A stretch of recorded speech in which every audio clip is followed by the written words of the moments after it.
Так, ребята, делаем обзор. Прибор Deus. Смотрим, как звучит средневековое серебро.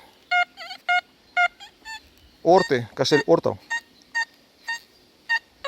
И там буратинки, солиды. Дальше покажу.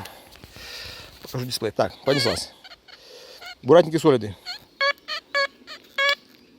Получается у нас 52. 52, 52. 95.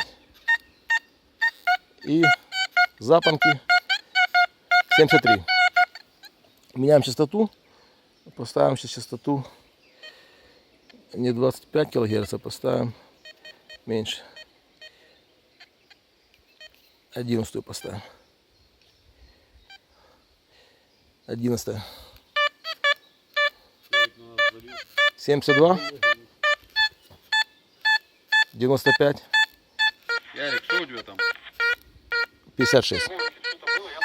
В общем, ребята, вот так. Так может к нам подойдет?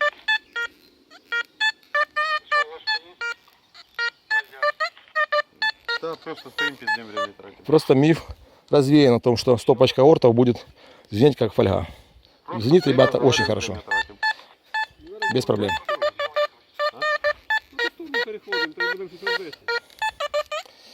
Ну идем, Показываю. Да, да, все, я уже сейчас. Все, показываю. Будем до утра тут стоять. Показываю, ребята, вот орты, шестаки и треки. Так вот это все вот здесь ты нашел?